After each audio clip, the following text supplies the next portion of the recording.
Morning, good day, good afternoon, good evening, wherever in the world you are, and welcome to today's UFI Connects.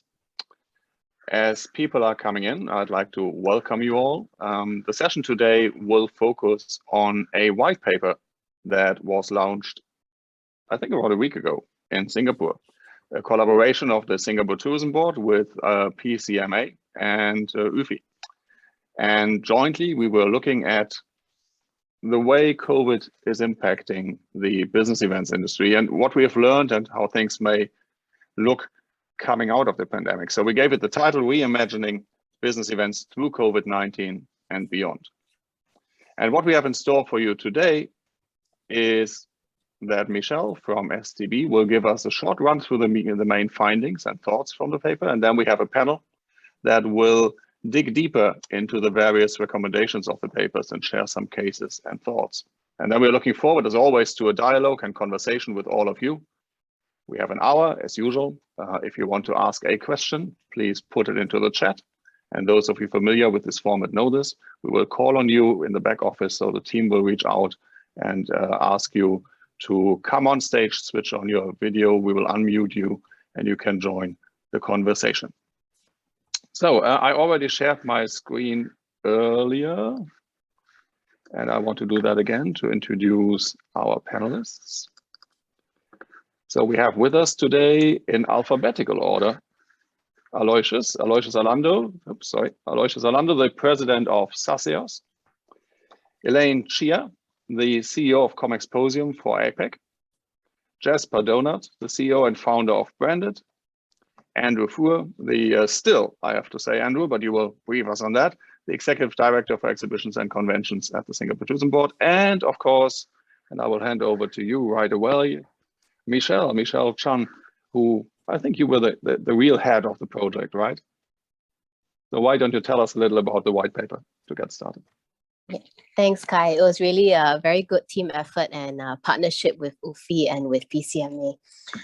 So as Kai mentioned, really, I think how PCMA, UFI and the Singapore Tourism Board came about to develop this white paper was that we observed that there were many ways in which the business events industry was transforming in response to COVID. And we wanted to document some of these ways, as well as put together some of the learning points from industry practitioners who experimented with trying out new approaches during the pandemic. So just starting from the top, we know that the business events sector has always been a significant contributor to the global economy. Pre-COVID, the sector created nearly 26 million jobs and contributed $1.5 trillion to global GDP. So this actually made it the 13th largest economy in the world, surpassing Australia, Mexico, and Saudi Arabia. Well, unfortunately, as we know, the pandemic dealt a strong blow to tourism, which suffered a loss of $935 billion in the first 10 months of 2020 alone. For the exhibitions category on its own, it contracted by 68%. We see that the needs and expectations of our customers have changed. Health and safety have become urgent priorities at events. We see that digital platforms and digital events have become more mainstream. And our research and industry feedback also tells us that live events are preferred for the higher value and the higher quality of interactions. But I think the white paper, and you can read more detail, is saying that really the conundrum about digitalization is not so much about whether digital events are going to replace live events, but rather how are we going to reconceptualize both the physical and digital elements to deliver impactful events to our customers and to capture a larger addressable market. So in spite of the challenges that we now need to tackle, our industry remains very optimistic. Event planners and suppliers report feeling more hopeful about their circumstances now compared to 6 months ago. There are also signs of revenues rebounding. So UFI's research shared with us that for the exhibitions industry, a 106% year-on-year growth in revenues is projected globally for 2021. So understandably, this starts from a low base in 2020, right? But I think it's the pace at which the industry is bouncing back within a year, which is very promising. Within Asia Pacific, we see some interesting trends. Exhibitions in Asia are likely to see stronger growth in participation from both visitors and exhibitors. There also seems to be a stronger appetite for digital or hybrid events, because we see that respondents in Asia are more than twice as likely to have participated in such events. And correspondingly, we see that the event planners in Asia are making it a priority to stream content to virtual audiences and to plan for in-person and virtual audiences to interact. So with these insights, our white paper summarizes that the innovation required will be more than just adopting digital technologies. We will need to be ready to abandon or modify some of our legacy offerings, and we need to be agile to adapt to the very fluid COVID situation and the evolving customer needs. We identified 3 key pillars of reimagination: business models, delegate experience, and talent and capabilities. And today you're going to hear firsthand from our panelists about their experience in innovating in these 3 aspects. You can also read more about the other international case studies in the full white paper, which is downloadable at UFI's website or STB's website. I'll now hand over the time back to Kai and the panelists. Thank you. Thank you, Michelle. And there you have it. I've put the direct link to the document into the chat if you want to download the white paper. But really, it zooms in on these 3 areas of the business model, of the delegate experience, and on talent and capabilities. And this is what we will focus on in the session and in the cases. So Jasper, we figured out you would be the best person to start. And don't mention the football, please. That happened last night over here in Europe. And I think you will focus a little bit on the business model side. Yeah, thanks, Kai. I think you should never, ever tell an Englishman not to talk about football. The reason I look so tired and will be mumbling is because I did watch the football at 3 o'clock this morning. And let's face it, the football is by default, by nature, a hybrid event. 60,000 people going crazy watching England win in Wembley whilst everyone else is watching on TV. Look, thank you so much for inviting me to the session. It's great turnout, by the way.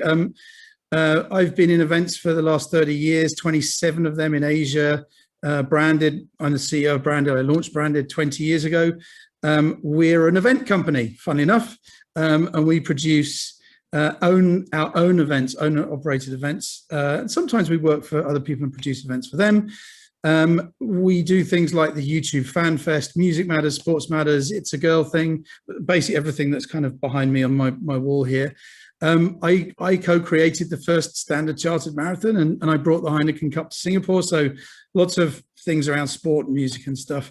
Most of our events have been live or streamed live for over a decade, but it's always around a live experience. And you know, you've asked me to talk today about kind of the B2B hybrid events and what hybrid actually looks like. Everyone's talking about hybrid at the moment. No one's really doing it.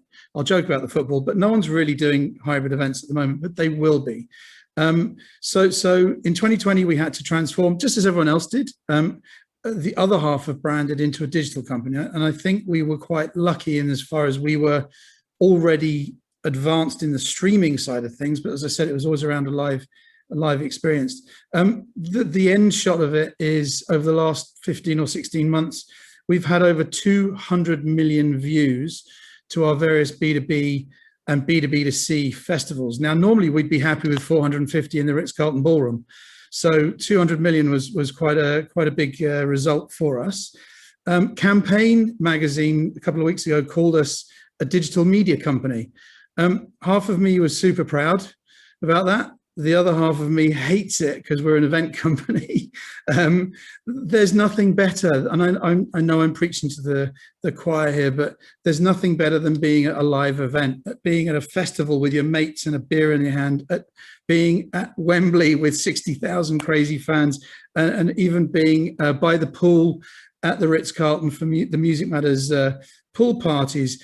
But virtual events will not allow this. It'll never replicate that experience, and it's mostly free, and the business model absolutely mostly sucks.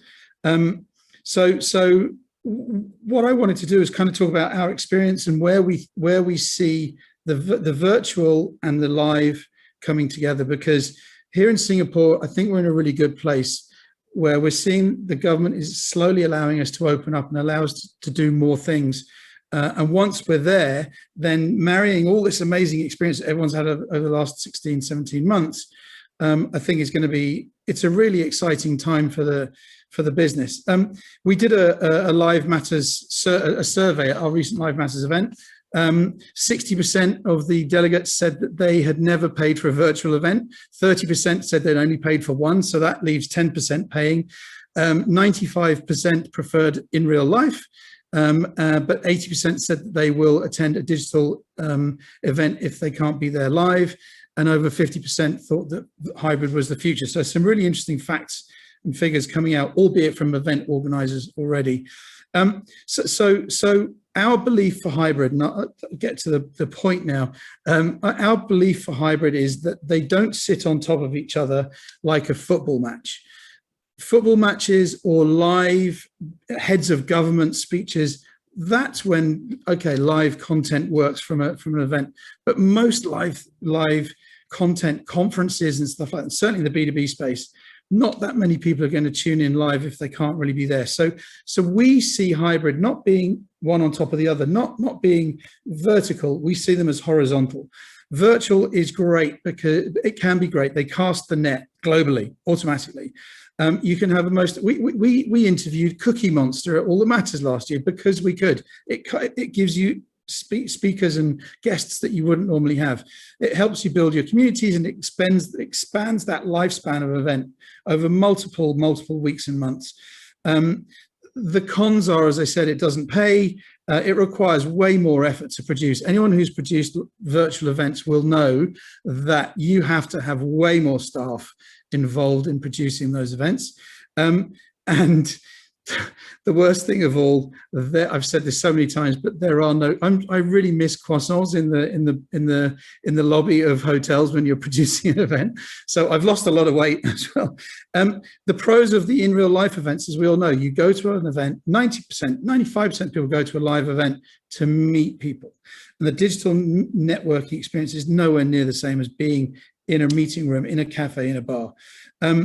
And also now, okay, you can broadcast to a global audience, so that is a pro, but it's more expensive to hire venues. You need a lot more lead time, and obviously live stream production is cost prohibitive. I do ask the question, and I haven't seen the software yet, why would I join an event digitally if I can't be there in person? And also, if I'm at an event in person, would I then step outside to meet someone digitally if I couldn't, if I was there, and I don't think I would. So I think where we're saying hybrid fits end on end is where you use digital before the event and you use digital after the event. A little bit of digital at the event, but before and after, and then live is for being there. And so there, digital in real life, digital is what hybrid will look like. But look, as I said, we're in a great place at the moment in Singapore. The government agencies are all being extremely supportive of the event industry and really trying to help in many ways and helping us build new models. And whether it's the tourism board, whether it's IMDA, Sports Singapore, so I'm looking forward really to the next chapter of hybrid, and I'm looking forward to a certain football match on Sunday, which is also hybrid. Thank you, Jasper. Very insightful. And you brought up the Singapore government a number of times. So let me bring up the Singapore government, or rather the Singapore Tourism Board. Andrew, last week, it's a cool sentence to say, it takes my mind off football. So last week, while I was in Singapore, we were presenting this paper to the Singapore community in the first industry event after your lockdown phase. And that shows some of the commitment of the Singapore government to reopen for events. And you shared some insights into the thinking of STB and the support to respond to these challenges around the delegate experience and the business model. So why don't you tell us a little bit about the learnings you had on your side from the pandemic? Thank you, Kai and Jasper and panelists and all those who have dialed in. I think like any other country, Singapore is gearing up for the new normal, and it has been an overly used word per se. But I think one of the greatest shifts that we have is how we are partnering and working with our stakeholders in the whole ecosystem. I think over the last 1.5 years, we have never tried so many innovative solutions and digital enablers in the past decade.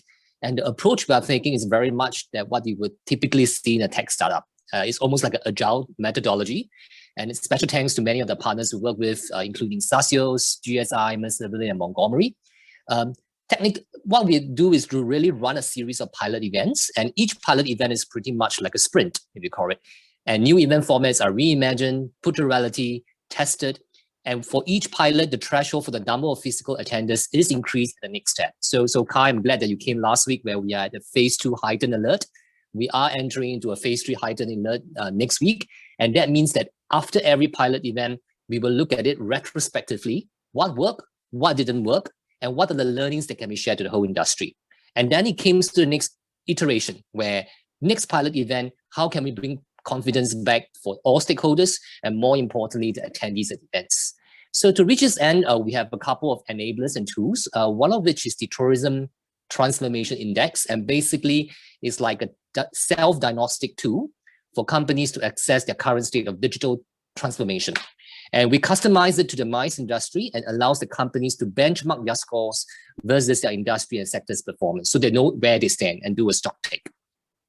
The second one is really pivoting our schemes, where we used to look at warm bodies, tourism receipts, number of foreign attendees, but we started a journey where we wanted our stakeholders to redesign their business models, their jobs, and the tech adoption. So we have the Business Improvement Fund that looks into the digital and hybrid space. And our experience is no one size fits all. The ability to pivot business models and event format is also dependent a lot on the industry sector and the needs of the particular customer or the exhibition that is serving.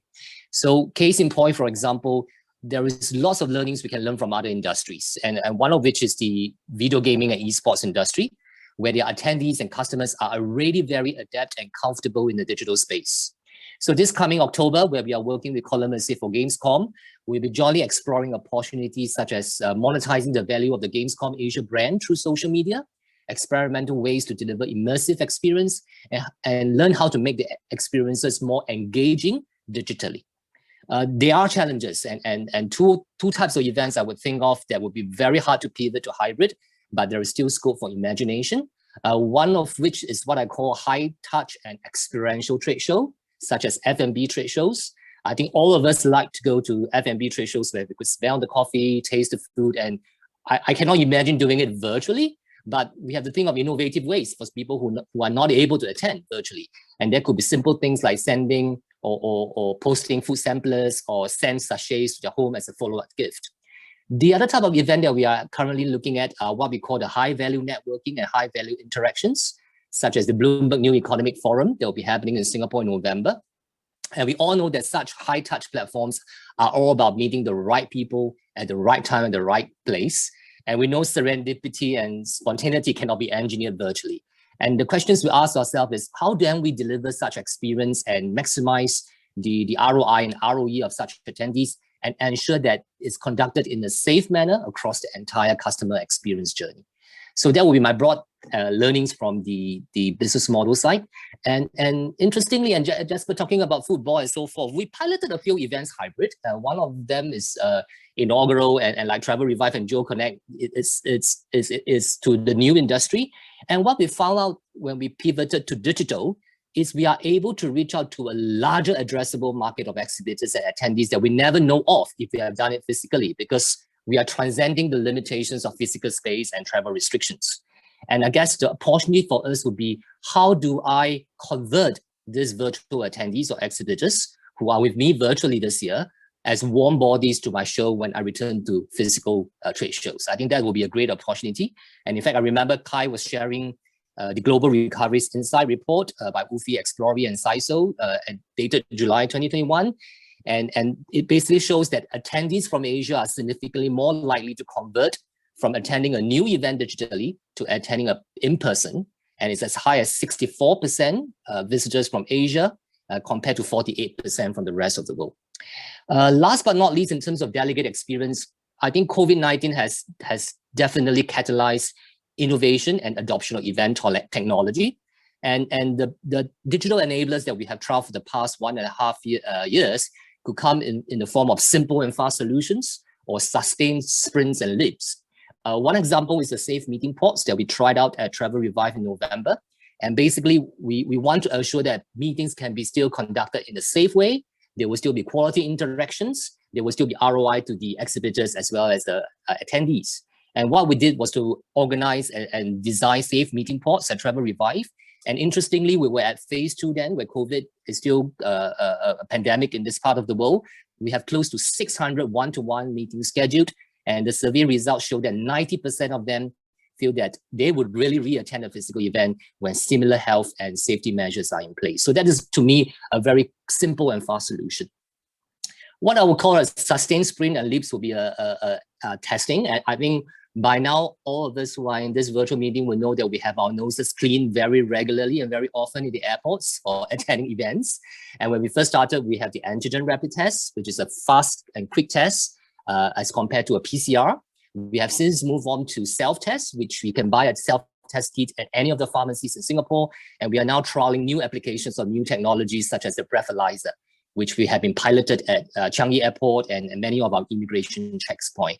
And I'm quite heartened to know that if this breathalyzer can produce reliable, accurate results, it will be definitely faster, better, and cheaper to employ them at our pre-event testing. And first and foremost, it will be more comfortable and no longer tears and itchy or painful experiences that we used to have. And I think this is all the part of the delegate experience that we should look at. And it's importantly then to look at when we reimagine the delegate experience, we have to think beyond the traditional confines of the business itself, events itself, but look at the whole customer experience journey. Thank you and I hope you find the sharing useful. I'll be happy to answer any questions later. Over to you, Kai. Thank you, Andrew. And I'm eager to state that you may have heard that I was the reason for the high alert. No, it was the general status of things in Singapore, not me being there. No, but the example you give about the testing procedures is a very good example, because what we've seen in the response to the pandemic on the innovation side when it comes to testing or medical progress, I mean, we had vaccines within a few months. The speed of development there and the speed of innovation is super high. And so the only thing we know to certain for sure today is that things will most likely be easier 3 or 6 months down the road as the testing capabilities have progressed, the testing processes have progressed. And those of you who've seen the pictures from the testing site at the Mobile World Congress in Barcelona with the swab tests, they no longer go all the way up here to make you cry. They just stay in the lower part of your nose. Don't want to go into all the details, but testing is progressing and increasingly less intrusive. And that's an important part indeed of that physical experience. For people to go to a place. Elaine, it is super easy to bring 50 people into a room to talk after the pandemic. It is much more complex to fill a trade show floor. So while we're all happy to see events coming back, there are additional challenges around trade shows and the physical space, the digital space, the hybrid space. So what are your thoughts and developments? And I mean, you shared some exciting stuff when we were preparing this session, talk yesterday about shifting priorities, and I'm sure everybody will love to hear that. Okay, just give me a quick 1 minute to just introduce ourselves. I'm not sure everyone knows Comexposium. We are a French headquartered company. We run 3 major regions, one of which is Asia Pacific. Of course, we have it in EMEA and we have it in the US. So as I allude to the fact that we have 3 major regions, I am not going to speak in response to what Jasper and Andrew is saying so much in terms of what we're going to deliver in terms of the day-to-day operations, but more in the sense that how we see the event business, exhibition business, or rather our entire industry moving forward. First, I want to highlight that we don't think that there's actually fundamental changes in the way business will evolve in the next, once the recovery really takes place. And one of the key reasons why we have that observation is obviously because we have seen China having shut down for 5 months, the US having shut down for 15 months, and still a lot of the large good quality shows, okay, I must emphasize good quality shows, has come back with a large attendance, right? It could be even better than in 2019. You know, I think we have seen a lot of stories on LinkedIn. I mean, I think the restaurant and bar show in the US was a very good example. We see a lot of LinkedIn stories about the China businesses. A lot of us are very excited in terms of encouraged by the results, right? So as a result, we do think that the trade show environment is really and highly anticipated. It is really relevant in the markets. I don't think that it's going to go away anytime pretty soon. But of course, there will be some regions that will take a little bit of time to get back to the normals because of the fact that they might be more dependent on international travels and everything else. So that would be the so-called the setup I want to highlight. That I personally, and I think a lot of my colleagues, and hopefully all of you agree with me, that this is the business that's going to come back in the next, I don't know, 1 year, 2 years, but it will come back, right, in some shape or form. But I think what's also very, very important to us to understand is that in the last 15 months, while we have been sitting around our table on Zoom calls and everything else, we have all gone online, right? And why have we gone online? We have gone online as businesses, we have gone online as consumers, we have gone online as traders, right? So we have gone online personally, right? We have bought stuff, we have tried to get our business online. As a result of that, we obviously all of us understand the ability what online business can do. And it's not about the platform, it's not about creating a platform and getting all of us getting online and trying to navigate on a website, right? Online is really about what the business can bring, right? It's really about accuracy, it's about relevance, it's about the content, it's about how we are combusting, or rather, so for example, you take a look at the LinkedIn, take a look at the Facebook, how they're pushing data to us. Obviously, the key message about an online platform is really about data. So I think we're using that as a comparison between what we do today as an organizer and what we have as a digital platform. So I think that's where we are drawing that line, right? So while we have learned, right, I mean, around the table, all of hundreds of us have learned in our own perspective, whether as a business or as a consumer, right? So has our customers, right? All the customers that we have in our database have learned the same way. Our sellers, our buyers have been online in the last 15 months. So obviously, when they come back to face-to-face, I don't think that they are expecting us to stay the same way.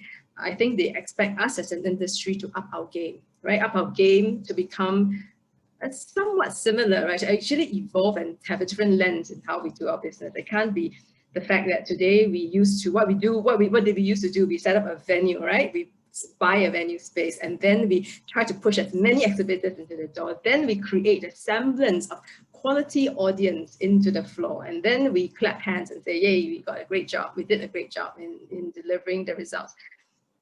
But I think it has come to a point whereby we have to rethink about how we want to do things. I fully and supportive, obviously this is the bread and butter of my business and your business, that we have to do face-to-face. Venue, the delivery of networking, it is important. I am not saying that it is not, but I think we need to remember that as we go back into face-to-face business, real face-to-face business, what is the core value of exhibition company, right? Organizer. Our core value is really about making the deal, doing the right business, right? Really being the broker of the right people and the right relationship, right? So I have a friend who I was speaking to and told me, right, I mean, our job is really like a party organizer, right? Trying to get the right people, to meet the right people. We are a single party, then who do you meet, right? The person's looking for one night stand, do you bring someone who's looking for a 50 years relationship? I mean, these are things that we have to understand for ourselves as how we want to develop business.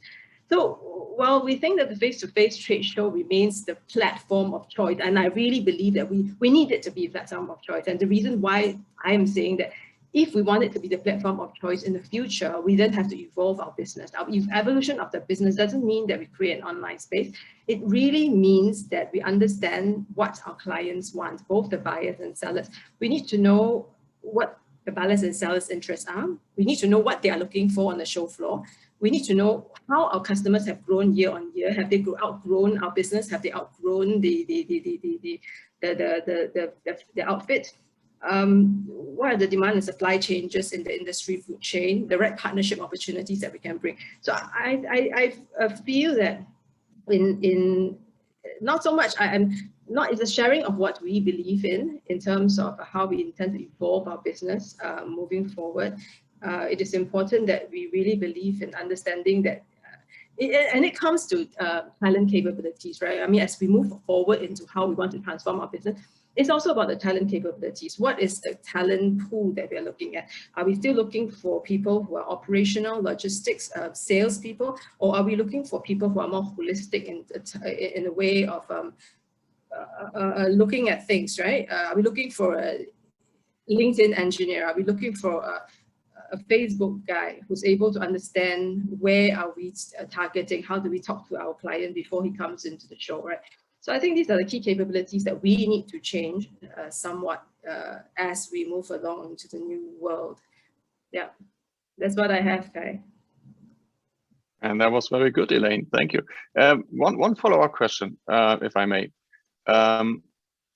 So these perceptions that they expect us to up the game and we have to follow where they go. Is that based on your own dialogue with your customers? So do you know where they are in that transition, or is that based on the general industry research out there? And if you have talked to your own customers, are there any specific insights for Asia Pacific? I think as we work in the industry, I mean, we in Comexposium, I mean, at least we are, I mean, I won't be shy to say we are a little bit more fortunate because we have quite a large base of business in China, and 70% of my Asia Pacific business is based in China. We have been doing business, significant business in China. The show floor is much smaller. I can tell you that because of international business has not been coming in. And you know, our business is really primarily not domestic business, but international business coming into the domestic space. The question to the domestic guys will be looking for things, right, which we don't know. So after the 15 months into this business, in the normal days, we would have just said, okay, they will be happy because they already knew that there was international business on the show floor. They already knew how to compass in this. But in the last 15 months, we realized that they were coming to the show floor. They were looking for things that we didn't know that what they want. So I think so it's your question. It is a mixture of things. Once we have sat back and evaluated the insights of it. The second thing is that the takeaway is a lot of customer feedback that we have been getting on the ground. I suppose it's very much a Chinese feedback, but I don't think that it's going to be different. I don't think it'll be different across the world. So it's observe and share and use what you've learned at your next show, and that's the beauty of our industry collaborating to the degree we do. And one of the major learnings of the pandemic that we can share what behavioral changes we see in one market and apply it to another one, so we don't have to wait for the next show to come along. Thank you, Elaine. Yeah. Moving on, Aloysius, you're just on my screen. You're just directly next to Elaine. How it's just like a real pedal. Good to see you again, my friend. What's really struck me from looking into our UFI Explorer data is the openness for evolution, for digital formats, for exploration of business model that is higher in Asia Pacific compared to the global average. And we were trying to get our head around that, and we thought maybe it's the average age, maybe it's the speed of economic growth, maybe it's a different mindset. So I'm curious to hear from you what your take is on the developments, as you are super well connected everywhere, and you literally hear the grass grow on what's happening. Hi, Kai, and good afternoon to fellow colleagues. What a year it has been for all of us over the past 15 years. And before I address Kai's question, I thought it's important to take stock how the pandemic has changed the way we engage our audience and deliver our content. And I think one of the key things that has emerged over the past 15 months was how can the different players and the professionals in our industry adapt well? How can the MICE workforce build up their skill sets and capabilities to effectively engage two worlds of audience, the physical and the digital. And for, I think, event organizers and as well as actors in our ecosystem, where and who do you invest in? And so Elaine talked about LinkedIn engineers and any others. Do we do that? Do we outsource? Some of these are important questions to ask ourselves because it will shape the type of business model we will have to think about. And one of the key things that we have to bear in mind is the operating environment we are in. And as you can imagine, COVID has been described as a crisis of our generation. I think for the first time in history, we see effectively countries locking themselves out at the same time over the past 15 months. And when you look over at the aviation maps, you don't see airlines flying. You can remember same time last year. And slowly we see connections being developed as and when we got to know better about the virus. And the intent and the purpose at the time was always to look at how do we save lives, and I wouldn't say as opposed to, but in priority to livelihoods. And I think there was a race towards getting a firm grip as to how can we mitigate community spread. Bear in mind that at that time, we didn't have the vaccine, was still in R&D stage, right? Only till the later part of last year, then we saw the early so-called fruits of the work of scientists and the WHO. And therefore, we have to pivot to the digital space. And one of the key things that we saw, fast forward to, say, first few months of this year, and China is clearly a good example. If you have a large domestic market, you're going to be the first one out of it. But for economies, typically, that depend a lot on trade flows, like Singapore and like many of the economies in Asia Pacific, where there is still effectively travel and border restrictions. You can't travel, right? So you have to go online. And online, as Kai had mentioned time and again, it has become the lifeline. And in Asia Pacific, unlike, say, EU and the US, where you can actually build upon large domestic markets, in Asia Pacific, save for China and to a certain extent India, majority will require the need to engage in trade as well as investment flows. And that's why if you cannot travel and you are stuck with quarantine and other protocols, you have no choice but to shift towards the online space. And that's why you see that there's a rise also in terms of interactions and adoption of online solutioning, particularly in our space. Now, fast forward with the vaccination rollouts being taking place. We do know, and we have to be realistic about the situation here, given the unevenness of the vaccination rollout and the pace at which virus mutation is taking place. Now we have the Delta, it might be Epsilon, it might be Foxtrot and Gamma and what else in the Greek alphabet. We have to be prepared and therefore agile to build into our business continuity and our plans. How do we flex the hybrid situation that's perhaps going to be the new cornerstone of whether we are doing events like what Jasper does in his branded events or trade shows like what Elaine does in Comexposium. But at the same time, we also have to recognize the different actors in our ecosystem, from the suppliers to audiovisuals to also the venues. What are some of the new baselines that we need to think about? What does safety then look like? So we're going to pivot to the whole notion of what is going to be considered as the balance between safety and viability.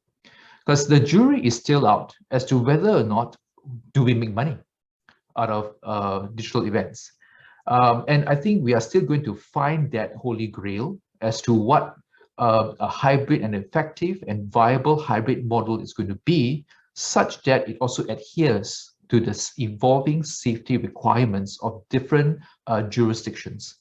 So I think that's something that we recognize it's going to be very key. And then it begs the question, how then do you build up capabilities in order for us to have that flexibility to embrace these different developments that are coming on stream.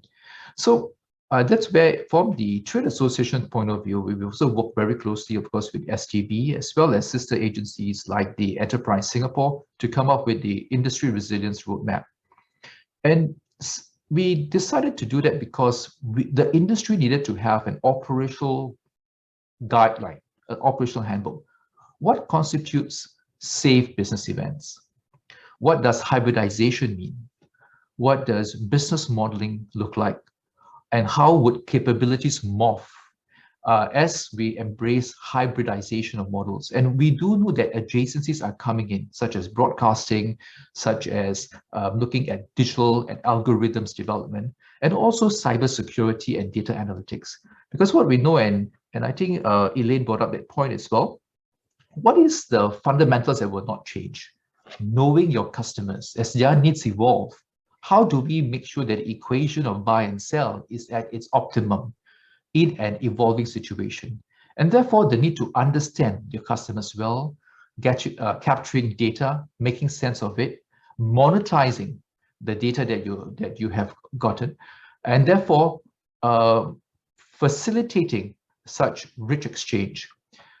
Now, if you are a brick and mortar organizer, and you probably outsource this to say a data or perhaps a digital side of your team, it now behooves us to really look at it very closely, because it's going to spell the either you succeed or you fail.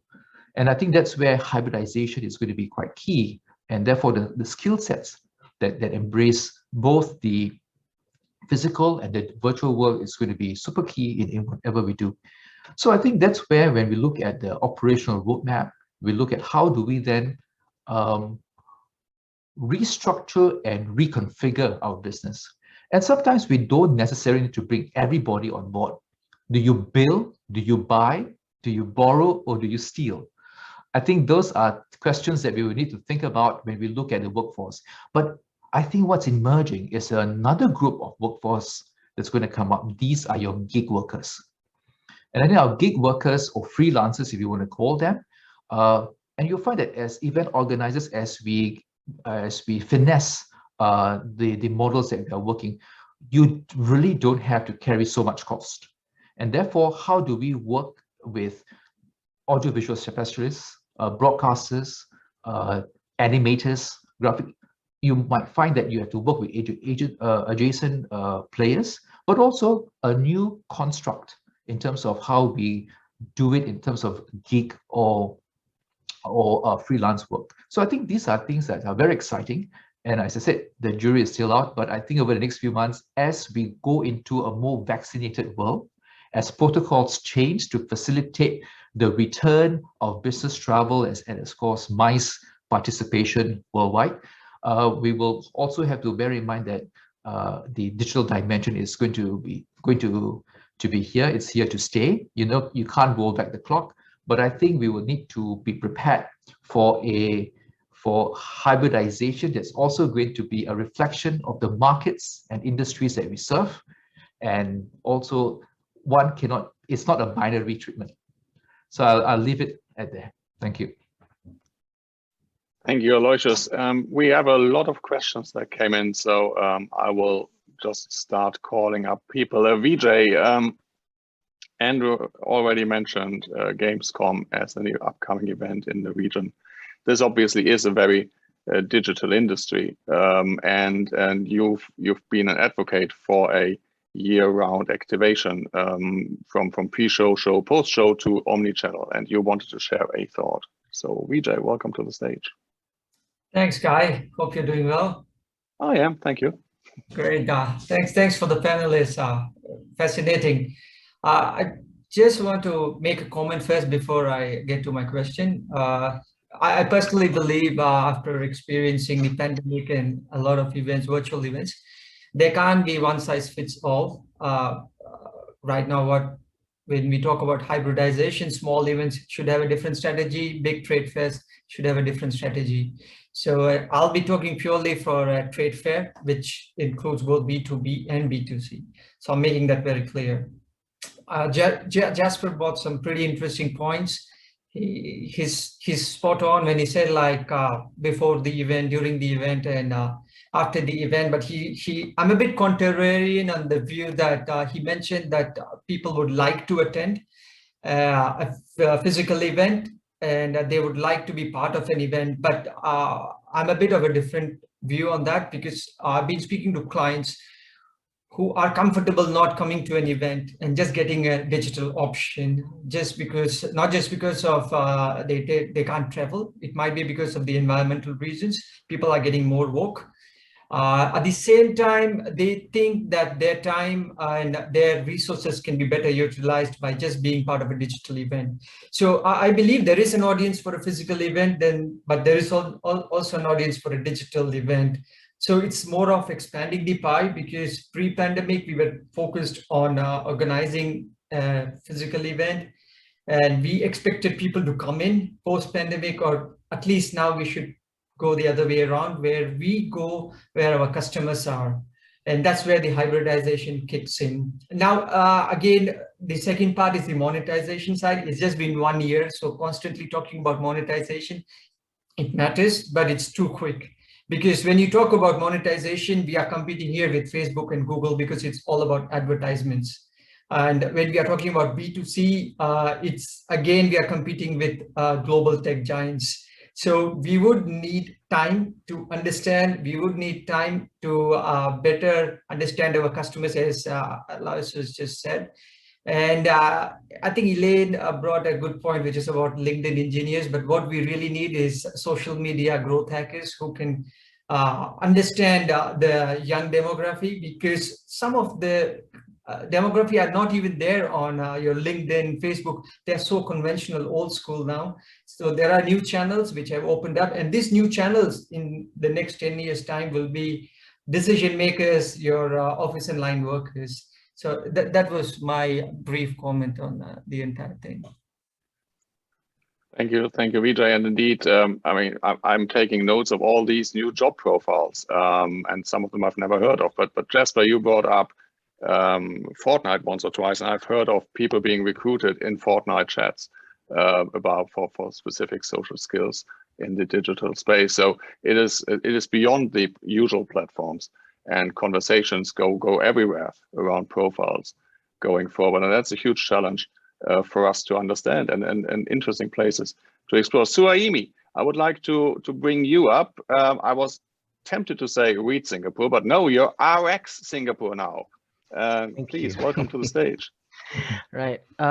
Thanks for that, and also really enjoyed the session last week we had. It's great to be in, with everyone in a single room at IBTM last year.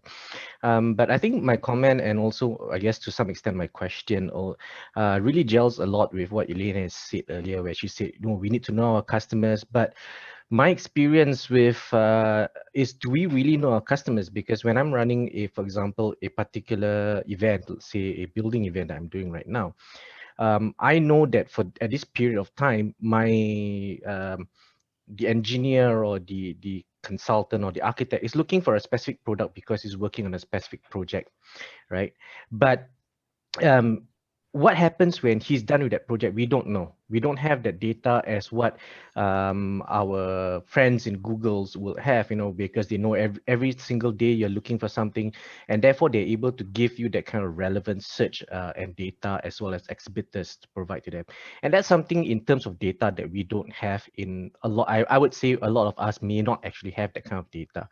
And if we are able to work together as an industry to be able to be more tech savvy in terms of being able to track and trace what our customers are doing on a daily basis, and not just once a year when they come to our event, or when they come to one event in Singapore and another event in Malaysia or another event in Europe. For us to be able to track through their behaviors and make use of their behaviors to serve, then we are really able to do that 365 days thing, right? If you're working on something this month, I can feature this particular exhibitor because I know they have that kind of data or the kind of products. And when you're moving on something, new projects, I can serve another recommendation for another type of exhibitor because that is relevant for you at that period of time. the needs of an exhibitor or a visitor all constantly changes based on what they're working on. So I think really when you were talking about having data scientists or even LinkedIn growth hackers, social media hackers, that's something that I think our industry is still pretty traditional to some extent, I guess, because we all know that the money in the bag is when we do a physical event, and we still are trying to figure out where the money is, if it's just a fully digital event or even a hybrid event.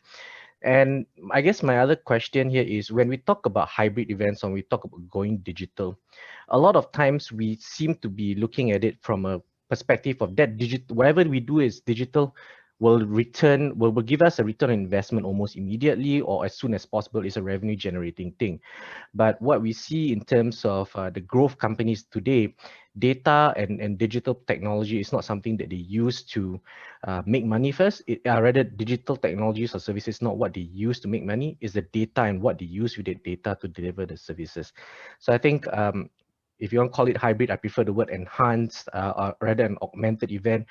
I would say that yes, physical events will remain the cash cows for our industry, and we all need to find ways to make use of data that we generate throughout our interactions with our visitors and our exhibitors on a regular basis.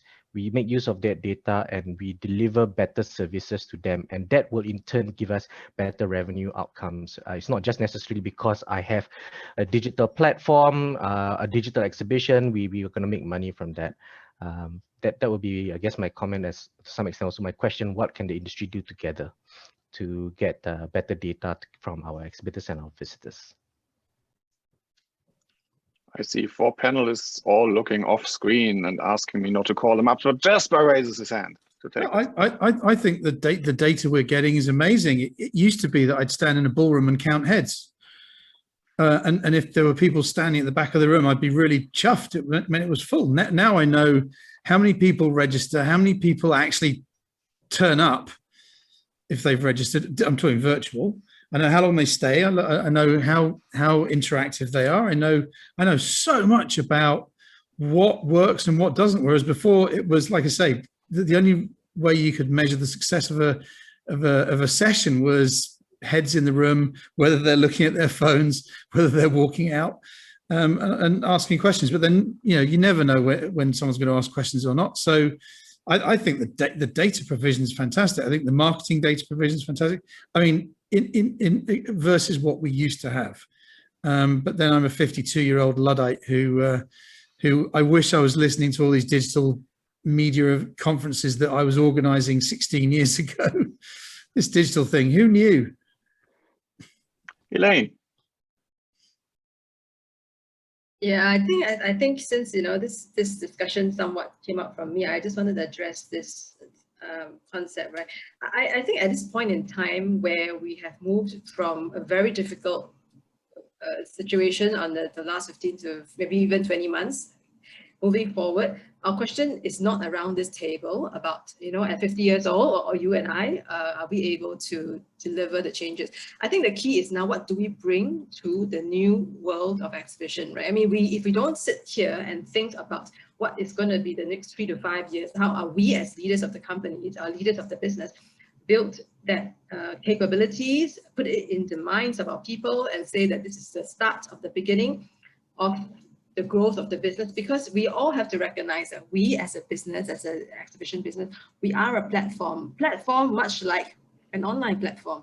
So what will make us the difference, right? What would make the difference? And once the day comes whereby we are all doing the same thing day to day, we may end up like the print media, right? Being eaten up by the internet business because it is easily replaceable. So I think the point is not what we can do today, but the fact is that not immediately, but what we need to impart to the younger people that we bring in the table. How do we recreate and curate the way our business are in terms of the way we see things, how we intend, step by step. I saw one of the comments from, I think it's Suhaimi. It is important. It is. You're right. We don't have it. You asked me. I don't have it. Right. But the question is, if I don't have it, does it mean that we sit and wait and not have it forever? I mean, we can't. We need to tell ourselves, how do we then do it? Do we build?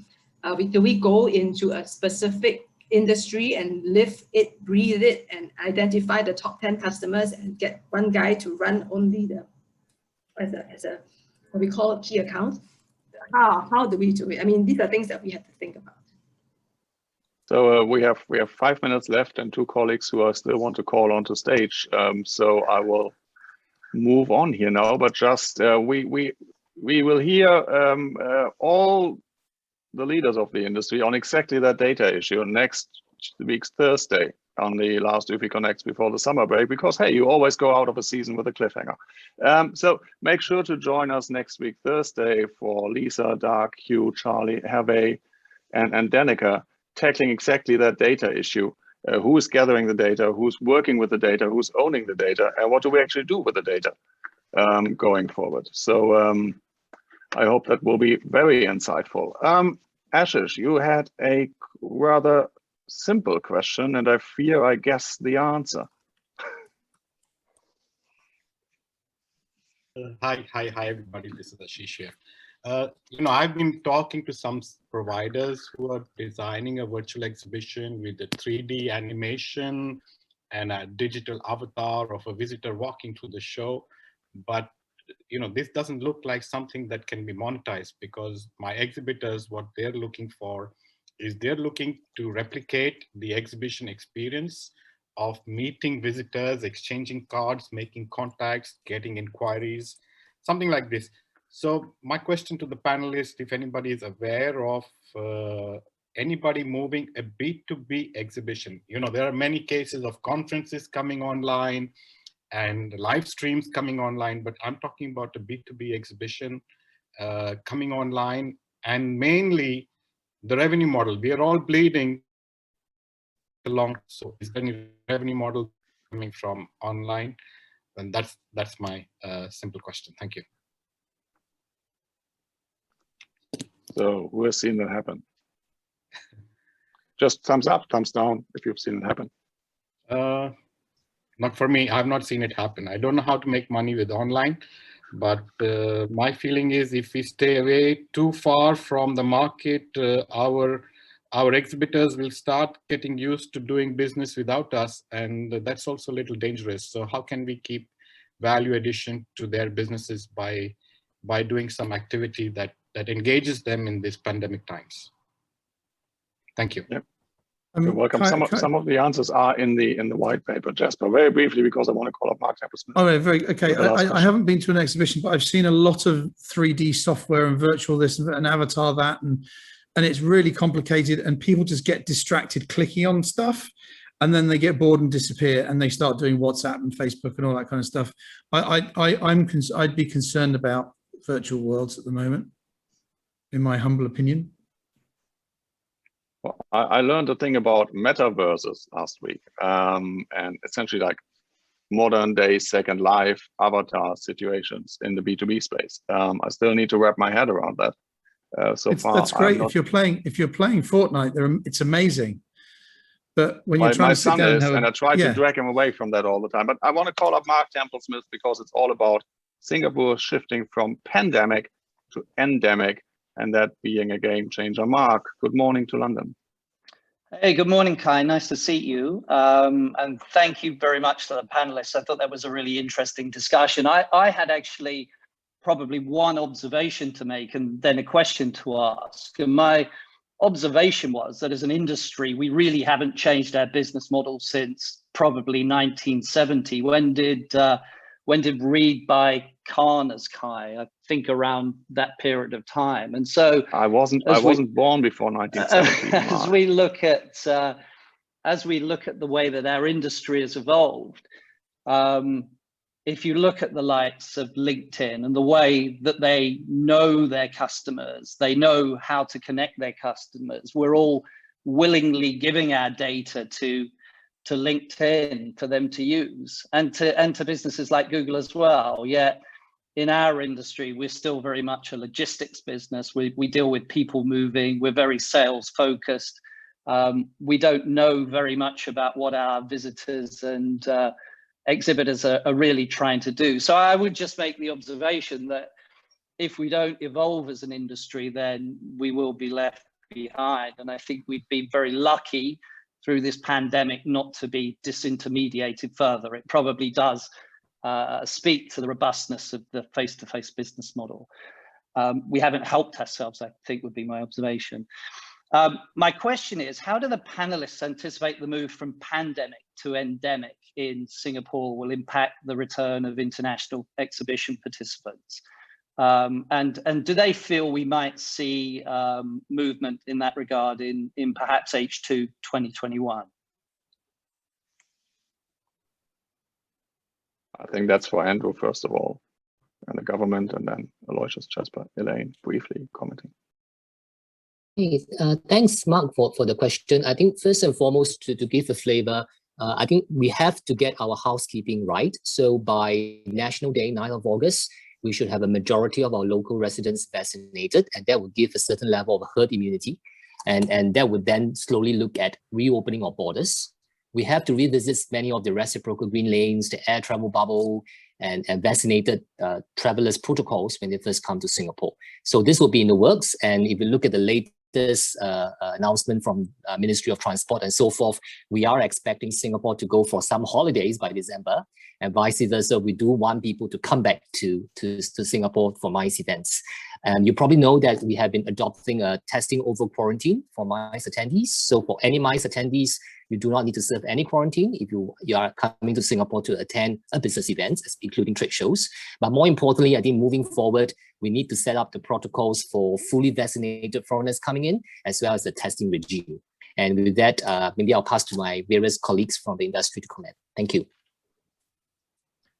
Yeah, just chime in to what Andrew said, Mark. I think the light is certainly brighter at the end of the tunnel. Given that we are moving into an endemic state, I think the game changer has been the vaccination. Having said that, we also have to rethink what does this mean in terms of operationalizing the new revised safe management measures. Because at the end of the day, we also want to make sure that safety and health continues to be uppermost the minds of our participants and of course of organizers. I think we also have to be realistic that in the region here, as in Asia Pacific, the rollout of vaccination is also at an uneven pace. So therefore, the point which Andrew made is very important, which is how do we ensure that we manage vaccinated travelers that can come in, non-vaccinated travelers that can come in? Do we discriminate? Especially when we look at source markets, particularly for our trade shows. So we have to be quite mindful about that. And maybe if we do a little bit more homework in terms of how can we manage the customer experience, I guess, for travelers coming from either you're vaccinated or not vaccinated. Having said that, even though Singapore is adhering to the WHO list of vaccination, we also know that there are vaccination and there are vaccinations. You have Sinovac and you have non-Sinovac, and there are different sort of considerations. So I think we have to be perhaps attuned to what are some of these considerations. And I think with the new wave of pilots that we are going to roll out, hopefully in the second half of this year, we should be able to get, as Andrew puts it, our house in good order. Thank you, Andrew. Thank you, Aloysius. We are 3 minutes over, so I'd like to wrap us up, and thank you all for joining. Thank our panelists, most of all, Michelle, Elaine, Jasper, Aloysius, Andrew, for sharing your thoughts and ideas. As always, do send us questions if you still have some. Feel free to share what you've heard today on your social media channels or with your colleagues.